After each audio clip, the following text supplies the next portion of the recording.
It has been more than 10 years since the doubling of NIH was completed. We had then a new baseline for NIH that was not $13.5 billion, but $27 billion. Contemplated and expected at that time was a return to the historical rate of annual increases for NIH of 3% plus inflation. But that did not occur because 9/11 intervened and changed our national priorities, and because our engagement in my opinion, two unnecessary, wasteful, boots-on-the-ground wars in the Middle East and tax cuts we clearly could not afford. What happened to all discretionary spending of the type, and that's the type of spending that funds NIH, CDC, FDA, ARC, in the years after 9/11? Funding was flat in real terms for everything except national security, defense, and related accounts.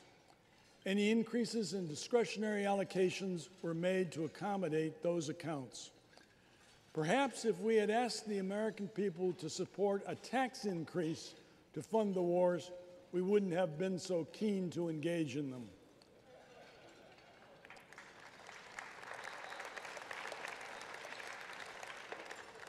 Then, of course, beginning in 2008, we have had the economic stagnation of the Great Recession.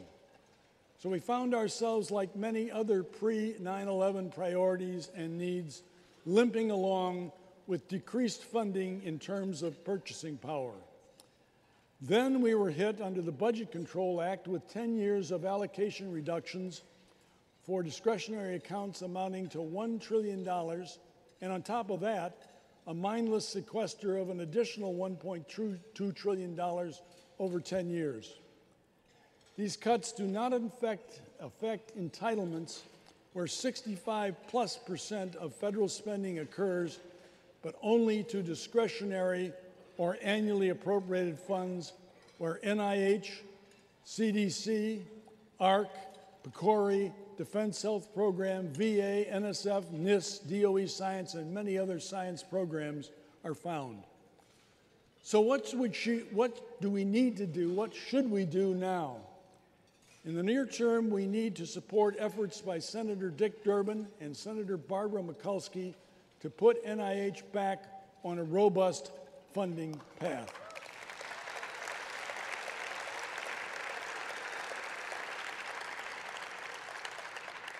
Senator Durbin, our Whitehead Award winner in 2010 and the Assistant Majority Leader in the Senate, has been a steadfast leader for medical research his entire House and Senate careers.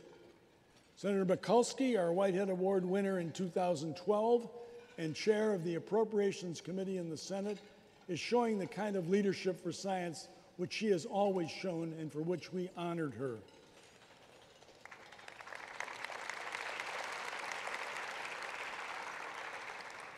Both leaders are looking at annual increases of at least 5% plus appropriate inflators to compensate for past funding stagnation and to capitalize on the potential we know that exists to save lives, to save money, and to save our country from losing its economic and its global scientific leadership. Do you think Research America and all its advocacy partners should get behind their efforts? I sure do.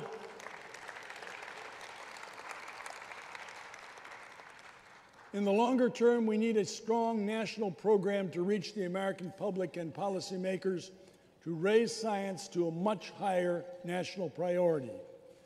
Few out there seem to connect the dots to understand that federal funding is essential to develop the foundation of knowledge, which is essential for American enterprise in developing the products and therapies that make our lives longer, healthier, and happier.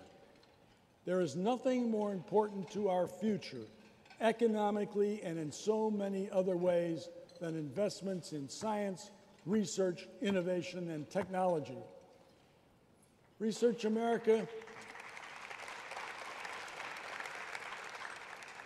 Research America and its many partners in advocacy have the skills, the experience, and know-how to bring this home to America. This is our mission, this is our passion, and we are working every day to make this happen. Right now, as we enter Research America's second quarter century, we are embarking on what we call the Campaign for the Future. The goal, simply put, is to equip us with the tools we need to truly bring home the value of science and innovation to the American people. We are fortunate to have some of the leaders of the campaign with us this evening.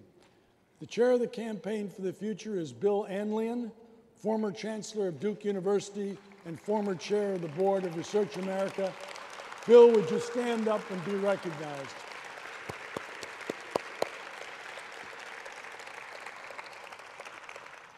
We also want to recognize the honorary chairs of the campaign who are with us this evening. Will Susan Whitehead, Ann Lurie, Dr. Herb Pardis, Dr. Louis Sullivan, and Dr. Roger Perlmutter please also stand?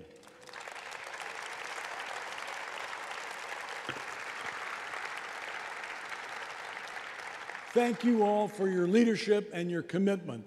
The campaign chairs and I invite you all to join in support of this effort.